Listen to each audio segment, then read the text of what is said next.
프랑스의 장자크 루소의 사회 계약론이나 아니면 영국의 토마스 홉스 정치 철학자죠. 리바이던 이런 책들을 읽어보면 정치란 뭐냐, 권력이란 뭐냐, 두꺼운 책이 아닙니다. 정말 잘 설명해주고 있어요. 철학책이라고 해서 꼭 어려운 책은 아닙니다. 이런 책들이 지금 현재 영국의 민주주의의 기틀이 되었고, 이 영국의 민주주의가 미국의 민주주의의 기본이 되었죠. 요즘에 뉴스 보기가 무섭다 이렇게 말씀하시는 분이 참 많습니다.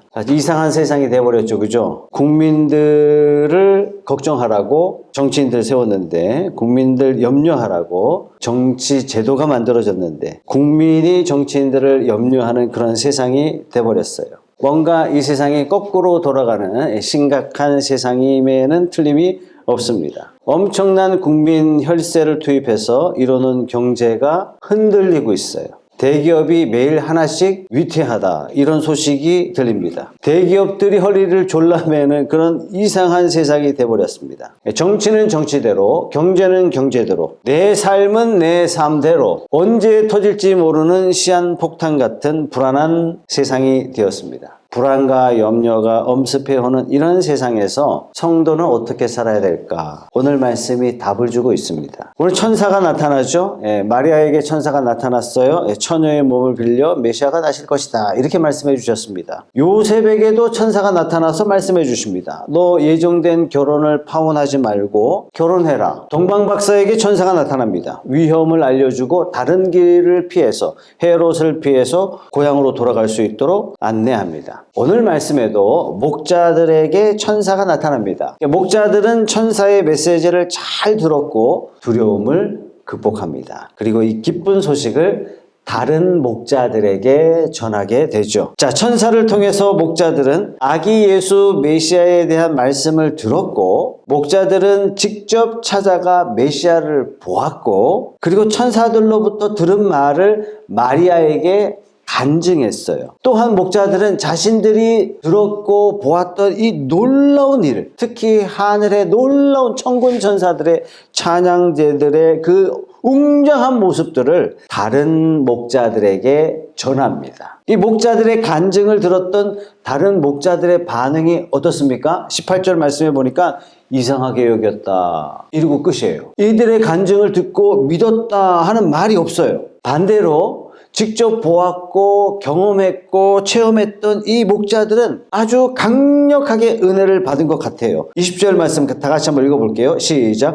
목자들은 자기들이 듣고 본 모든 일이 자기들에게 일러주신 그대로임을 알고 돌아가면서 하나님께 영광을 돌리며 그를 찬미하였다.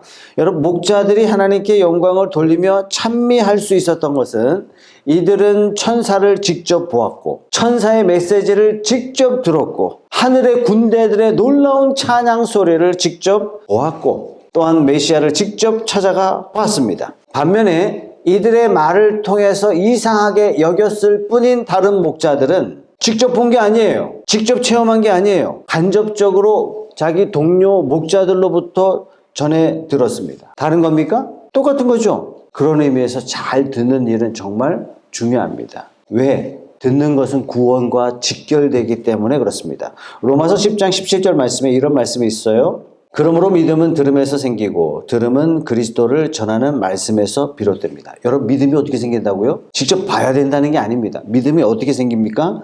들음에서. 제가 아내와 다툴 때 언제나 아내의 말을 제대로 듣지 않을 때 항상 다툽니다. 아내의 말을 듣기는 듣지만 제가 새겨 듣지를 못해요. 그래서 번번이 제가 혼납니다. 그래서 저는 번번이 변명하죠. 뭔가에 집중하고 있었기 때문이다. 잘 못 들으면요, 다툼이 발생합니다. 동료가 계시군요. 창세기에 보면 요셉이 아버지 야곱에게 이제 곧 바로 왕을 만날 텐데 아버지 이렇게 하세요. 바로 왕이 물어볼 겁니다. 뭐 해 먹고 삽니까? 이렇게 물어보면 아버지 목축업이라고 이야기하세요. 왜요? 당시의 목축업은 아주 하찮은 계급이에요. 하찮은 직업군에 속해 있기 때문에 바로 왕이 목축업이다 그러면 경계를 푸신다는 얘기예요. 예, 고대 국가에서의 목축은요, 상당히 지위가 낮았어요. 잘 배우지 못했고 사회적 지위, 권력도 없었던 사람이 어떤 사람이냐? 목축업을 하는 사람입니다. 여러분, 천사를 직접 만난 이 목축업자들, 목자들은 천사의 메시지, 직접 본 하늘의 놀라운 군대들, 직접 찾아가 본 메시아, 그야말로 감동적이었을 것이고, 그야말로 자기 평생에 단 한 번도 경험해보지 못했던 놀라운 광경이 아닐 수 없었을 것입니다. 그런데 다른 목자들은 말주변도 없는, 그런 대단할 것 없는 자기 목자들로부터 들었어요. 여러분, 우리가 듣고 있는 말이 좀 부담되거나 내가 이 사람의 말을 도저히 못 믿겠다 그러면 어떻게 하죠? 전하는 사람을 빌미로 해서 무시합니다. 아이, 뭐 이런 사람의 말을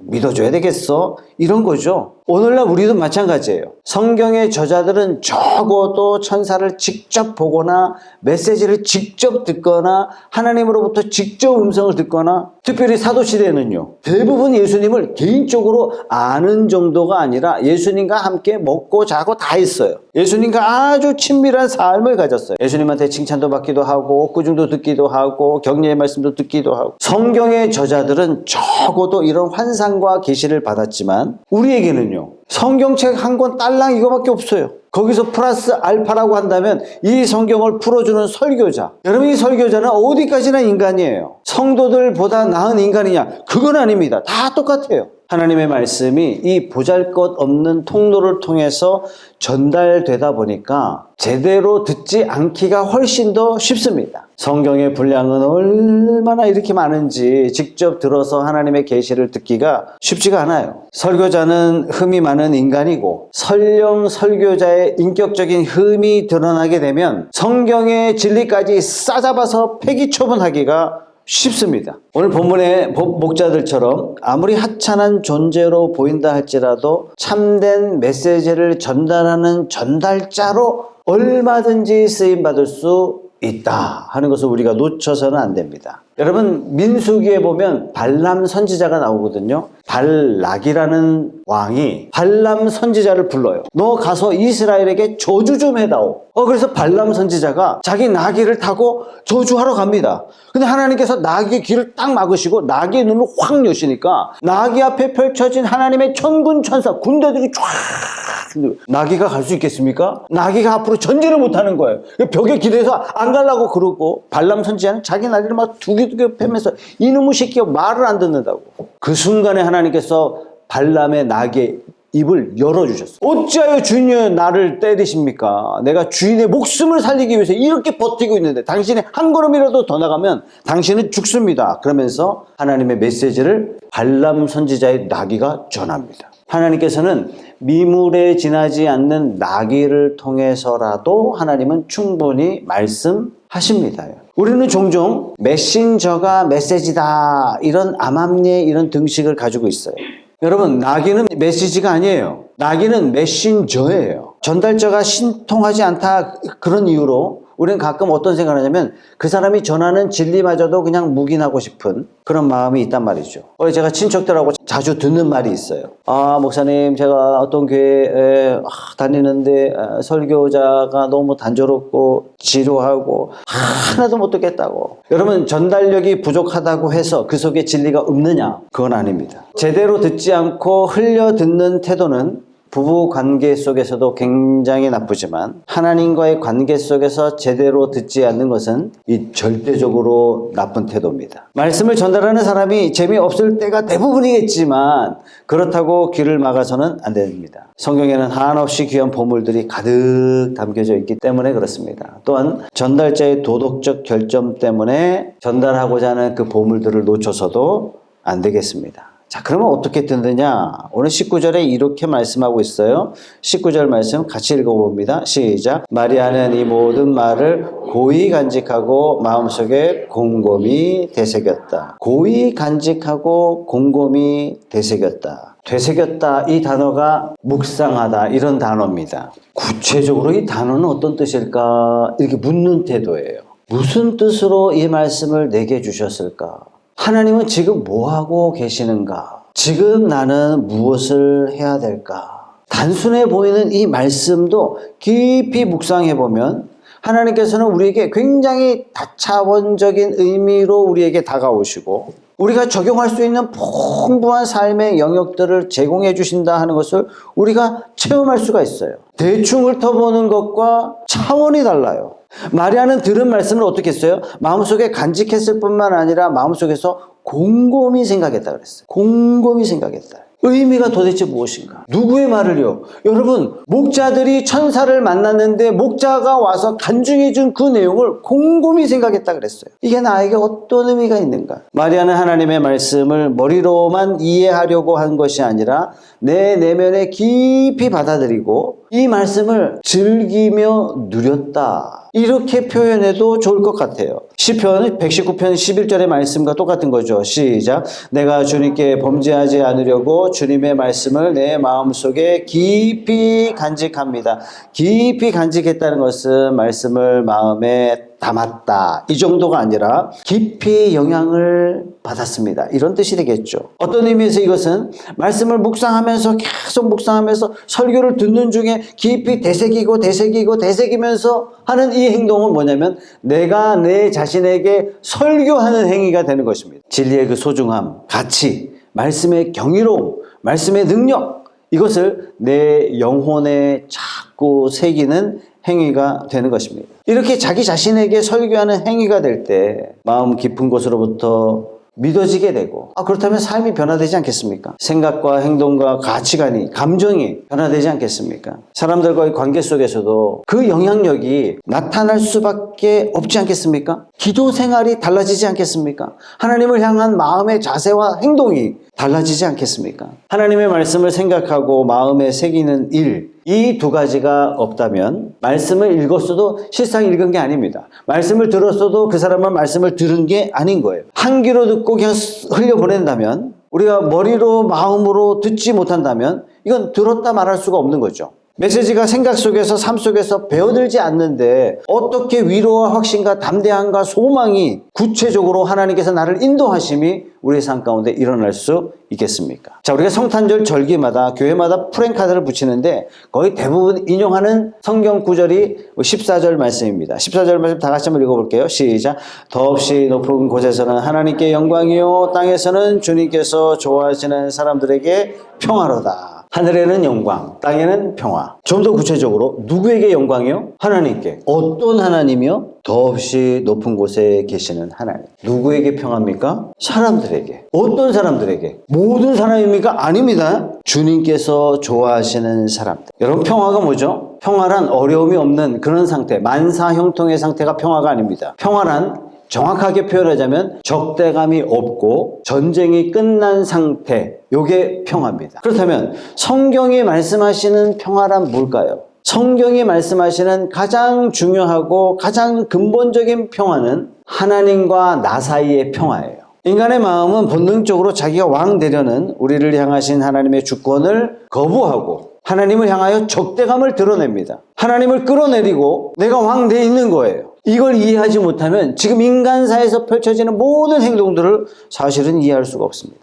많은 심리학자들이 이렇게 저렇게 이론들을 꺼내놓고 있지만 이 사실을 깨닫지 못하는 심리학자라면 그런 절반도 못 와 있는 겁니다. 우리는 내 인생을 철저히 내가 주관해야만 나는 행복해질 수 있다라고 철석같이 믿고 있어요. 이런 주관적인 태도는 자기 중심적 통제로 나타나고 지배욕으로 드러나게 됩니다. 이런 태도는 다른 사람과 불화를 반드시 만들어내요. 하나님을 향한 적대감이 타인을 향한 적대감으로 나타날 수밖에 없어요. 그렇다면 답을 우리가 찾을 수 있습니다. 왜 이 땅에서 평화를 누리지 못하는가? 이유는 딱 하나입니다. 하나님과 평화를 누리지 못하기 때문에 그렇습니다. 그렇다면 성탄절이란 뭐냐? 크리스마스란 뭐냐? 하나님과 죄인들이 비로소 화목해 되었습니다. 하나님과 사람이 비로소 화평케 되었습니다. 평화를 누리게 되었습니다. 이게 바로 성탄절이에요. 예수님이 등 돌린 사람과 하나님 사이에 중보자가 되시려고 이 땅에 오신 날이 성탄절이에요. 인간의 속성을 입으셔야만 인간의 죄를 대신할 수 있기 때문에 사람이 되셨어요. 그리고 우리 죄 위해서 죽으셨습니다. 하나님과 죄인 사이에 화해하시고 평화를 이루셨습니다. 자, 그렇다면 예수님이 이루신 이 평화, 어떻게 하나님과 평화를 누릴 수 있는가? 어떻게 그 평화를 나의 것으로 만들 수 있는가?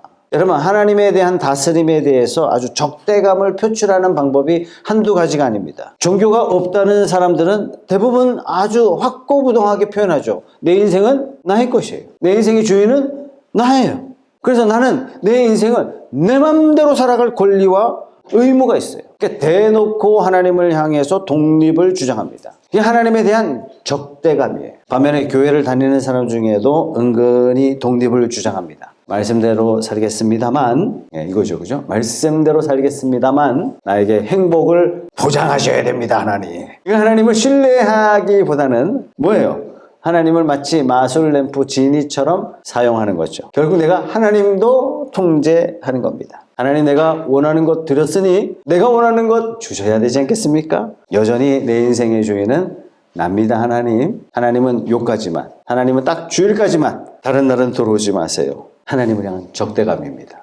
하나님과 화목하게 되는 이 첫걸음은 내가 하나님을 향하여 적대감을 가지고 있다라는 것을 인정하는 겁니다. 지금까지는 마치 내가 왕인 듯, 내가 내 인생의 주인인 듯 살아왔고, 지금까지 나는 나쁜 일을, 악한 일을 해왔을 뿐만 아니라 내가 해왔던 착한 일의 그 목적도 결국 나 자신을 위한 것임을 인정해야 돼요. 아무리 올바른 행동이었을지라도 그 동기가 하나님이 아니라 나 자신이었다면 나는 하나님과 화목할 수가 없어요. 나의 모든 것이 결국 하나님을 향한 적대감이었음을 인정하게 될 때 우리 스스로 구원할 수 있는 존재가 아니다라는 것을 100% 인정하는 거예요. 이럴 때 우리는 100% 은혜로 구원받을 수 있는 길이 열리게 되는 겁니다. 그럴 때 우리는 예수 그리스도께서 우리에게 해주신 구원의 길을 믿고 나아갈 수 있는 거예요. 비로소 하나님과 화평을 누릴 수 있는 겁니다. 예수 믿는 자에게만 평화를 주십니까? 예, 그렇습니다. 성도에게 주어진 이 평화를 통해서 하나님은 세상의 평화를 이루기를 원하십니다. 그래서 마태복음 5장 9절에 이렇게 말씀하세요.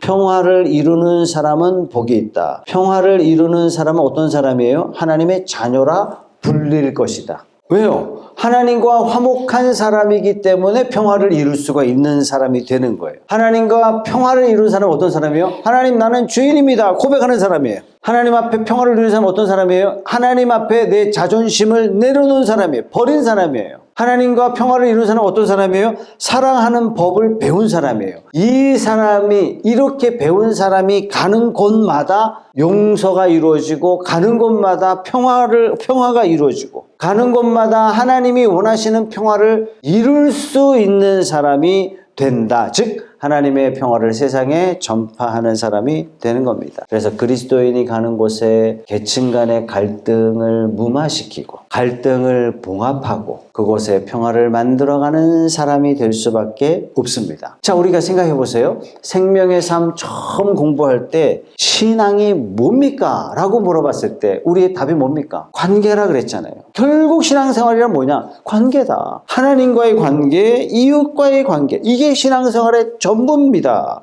라고 말씀을 드렸어요. 하나님과의 관계가 올바르게 된다면 우리 이웃과의 관계가 풀릴 수밖에 없어요. 아무리 이웃과 관계를 개선하려고 노력해도 안 되는 이유가 뭐냐? 하나님과 관계가 다 깨져 있어요. 막혀 있어요.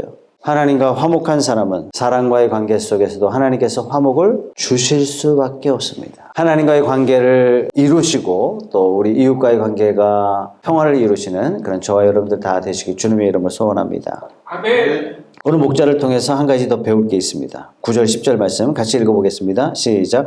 그런데 주님의 한 천사가 그들에게 나타나고 주님의 영광이 그들을 두루 비추니 그들은 몹시 두려워하였다. 천사가 그들에게 말하였다. 두려워하지 말아라. 나는 온 백성에게 큰 기쁨이 될 소식을 너희에게 전하여 준다. 여러분, 어떻게 하면 두려움이 사라지죠? 말할 수 없는 두려움이 있잖아요. 두려움의 대상이 있어서 두려울 때도 있지만 대상을 찾을 수는 없지만 막연하게 두려움에 사로잡힐 때도 있습니다. 어떻게 두려움이 사라집니까? 이 말씀에 답이 있죠. 좋은 소식이 들리니까 두려움이 사라졌어요. 목자들이 어떻게 했다고요? 몹시 두려웠다. 그냥 두려움 정도가 아니라 몹시 두려웠다. 천사가 나타나자마자 몹시 두려웠어요. 당연하죠. 죄인이 하나님의 임재를 느끼는 순간 감정은요, 두려움이에요. 왜? 죄인은 하나님 앞에 존재할 수가 없어요. 마땅히 돌아가는 그 존재가 뭐예요? 그 죽음이에요. 절망적인 죽음밖에 느낄 수밖에 없습니다. 창세기 2장 이후에 하나님과 단절된 인간에게 주어진 선언이 뭐예요? 죽음이에요. 그래서 인간은 끊임없이 절망적인 죽음 앞에 두려워하며 공포를 느낄 수밖에 없습니다. 그래서 성경에 거룩한 존재가 나타날 때마다, 성경에 하나님의 영광이 나타날 때마다 나로 죽게 되었도다. 극심한 두려움에 사로잡히게 됩니다. 이유는 딱 하나예요. 하나님과 멀어졌기 때문에 그렇습니다. 그런데 하나님과 화목한 사람은, 하나님께 평화를 누리는 사람은, 예수 그리스도를 영접한 사람은, 하나님의 자녀가 된 사람은 두려워할 필요가 없어요. 아무것도 두려워할 게 없습니다. 더 이상 하나님은 두려움의 대상이 아니라 자녀를 향하여 한없는 사랑과 은혜를 공급하시는 무한히 자비로우신 인자하신 하나님만 누리게 됩니다. 우리는 거절당하는 것 두려움이 있죠. 실패에 대한 두려움이 있죠. 하지만 하나님의 사랑으로 충만하다면 이런 두려움들이 다 극복되어지는 줄 믿습니다.